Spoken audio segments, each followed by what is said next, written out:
Avant que la vidéo ne commence, je tenais à vous remercier d'être de plus en plus à être abonné à la chaîne. Je voulais aussi remercier tout particulièrement CocoFR qui a fait la musique de l'outro de la chaîne YouTube. N'hésitez pas à aller checker son SoundCloud qui se situe dans la description. Et si jamais vous regardez cette vidéo le jour même de sa sortie, c'est-à-dire le jeudi 10 décembre, vous pouvez venir tout de suite sur Twitch, je suis en live.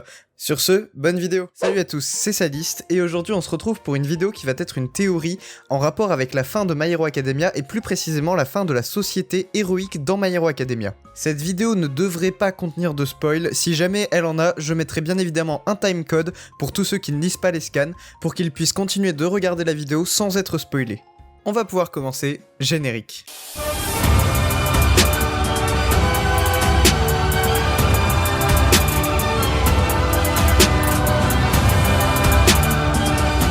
Nous allons commencer par revenir sur un principe simple de My Hero Academia, c'est les générations d'Alter. Alors, qu'est-ce que les générations d'Alter? C'est tout simplement les différentes générations depuis l'apparition des Alter. Nous savons, de par le premier chapitre de My Hero Academia, que les parents d'Izuku sont issus de la 4ème génération d'Alter et que Izuku lui-même est issu de la 5ème génération. Nous pouvons donc dire que la jeunesse actuelle de My Hero Academia, peu importe leur âge compris entre leur naissance jusqu'à peu près l'âge de 25 ans, fait partie de la 5ème génération d'Alter. Tous ceux qui font partie de la tranche d'âge qui va de 25 à 60 ans font à peu près partie de la 4ème génération d'Alter, et ceux de 60 ans et plus de la 3ème génération d'Alter actuellement dans le monde de My Hero Academia. Aussi, nous savons que actuellement 80% de la population totale du monde dans My Hero Academia possède un alter. Bien évidemment, ce pourcentage augmente au fur et à mesure des générations jusqu'à ce qu'on arrive à une extinction complète des sans alters. Mais ce qui va nous intéresser ici, c'est ce que dit Seiji dans le chapitre 166. Il parle d'une fameuse théorie qui s'appellerait la théorie de la singularité des alters. Cette théorie dit que, avec l'évolution des alters de génération en génération, il arrivera un moment de non-retour, c'est-à-dire un point où les alters seront tellement puissants que plus personne ne pourra les contrôler. Nous allons bien évidemment prendre pour exemple les éléments que nous pouvons voir dans ce même chapitre 166, qui est adapté en animé dans la saison 4, avec les enfants de l'école primaire qui servent à l'épreuve de rattrapage de l'examen du permis provisoire des héros. Ces enfants qui sont à peine au début de leur primaire et qui maîtrisent probablement très peu leur alter étant donné qu'ils viennent à peine de l'éveiller, possèdent déjà des alters qui sont considérés comme des alters tellement puissants que certains sont même meilleurs que des alters de héros professionnels, comme il est dit dans ce même chapitre. Un autre exemple très percutant de cela, c'est le cas de Eri. Eri en effet n'a que 6 ans, et possède malgré ça un alter extrêmement puissant, qu'elle ne maîtrise certes pas, mais qui a un impact extrêmement fort. Elle peut par exemple rembobiner quelqu'un au point de le faire disparaître, au point de rembobiner son existence complète. C'est un des alters les plus puissants de tout My Hero Academia, et il est entre les mains d'une jeune fille de 6 ans qui est issue de la 5ème génération d'alters. On peut notamment comparer ça aux alters qui sont issus des gens qui font partie de la 4ème génération d'alters. Alors il existe certes des alters très puissants dans cette 4ème génération d'alters, comme celui de Endeavor qui est quand même un alter extrêmement fort en combat, mais si on y réfléchit bien, on trouve plus facilement des alters très puissants dans les élèves et dans la 5ème génération d'alters, donc dans la jeunesse actuelle du monde de My Hero Academia, que dans les adultes. Bien évidemment, All Might ne compte pas étant donné que ce n'est pas un alter qui est issu de la 5ème génération, mais un alter de première génération d'alter qui s'est transmis de génération en génération jusqu'à arriver à All Might. Ce n'est pas un alter qui a apparu avec la 4ème génération des alters. De la même manière, Izuku est forcément exclu du classement, malgré le fait qu'il possède le One for All, c'est-à-dire l'alter techniquement le plus puissant de tout My Hero Academia. Il n'est pas né avec cet alter, ce n'est donc pas un alter qui a évolué, ce n'est pas un alter qui est issu d'un mélange et d'une combinaison d'alters précédents d'autres générations qui font que ça en ferait un alter puissant, c'est un alter qui s'est transmis tout simplement. Cependant, si nous revenons sur des élèves et des jeunes de la 5ème génération d'alter, qui ne sont pas forcément que des élèves, on va prendre pour ça un cas très précis, Hawks. Il a actuellement 23 ans dans le manga, ce qui fait de lui un membre de la 5ème génération, au même titre que Izuku, Mirio ou plein d'autres personnages qui sont encore des élèves.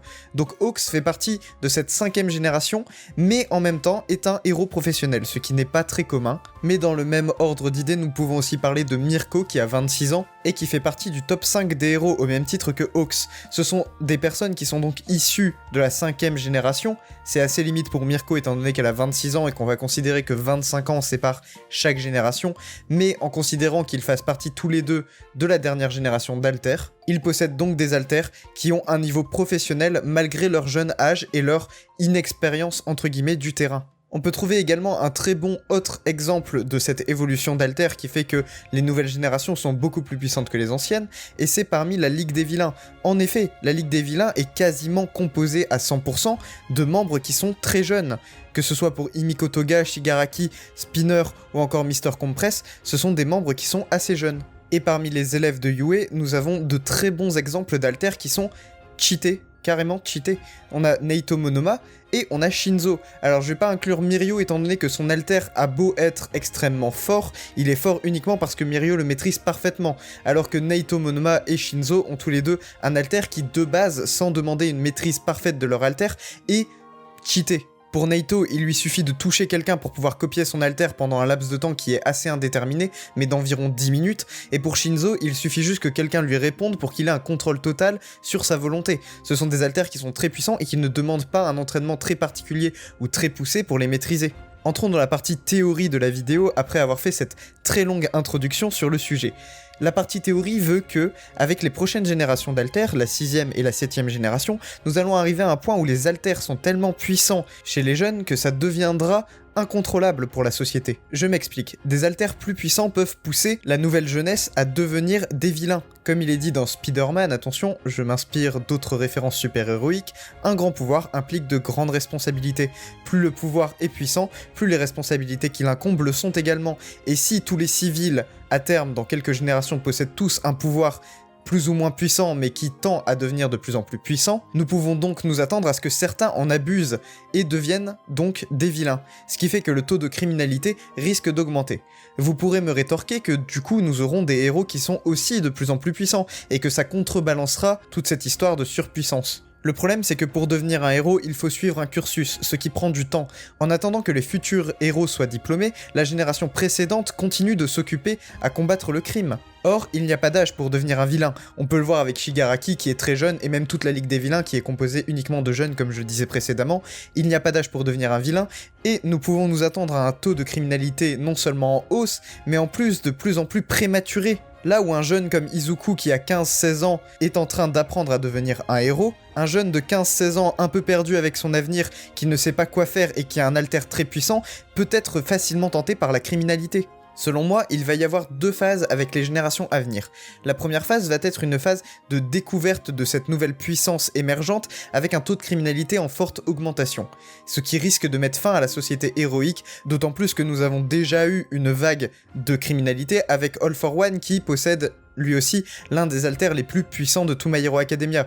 Il suffit qu'un second All for One émerge dans les générations à venir pour qu'on entre dans une seconde phase, voire troisième phase si Shigaraki s'en occupe pas avant, de criminalité forte au Japon et potentiellement dans le monde. Et enfin, la seconde phase et phase finale de cette évolution des alters de génération en génération, selon moi, serait que la société et le monde complet finiraient par s'éteindre tout simplement, étant donné que quelqu'un va émerger avec un alter beaucoup trop puissant qui pourrait mettre fin à l'humanité. D'ailleurs, n'hésitez pas à me dire dans les commentaires quel est selon vous l'alter de 5ème génération le plus cheaté de My Hero Academia, sans compter bien évidemment le One for All. Je vais conclure en disant que de toute façon, la fin de la société due à l'évolution générationnelle des alters ne surviendra pas avec Izuku, donc il y a très peu de chances que nous le voyions un jour. Voilà, c'est tout pour cette théorie. N'hésitez pas à vous abonner si vous n'êtes pas abonné à la chaîne et à laisser un pouce bleu, activez la cloche pour ne rater aucune vidéo, vous pouvez me suivre sur Twitter pour être informé de quand une vidéo sort, vous pouvez également rejoindre la communauté sur Discord afin de débattre de cette théorie et d'autres théories et de discuter également des scans et d'autres animés. De toute façon, tous les liens sont en description juste en dessous. C'était Saliste, salut!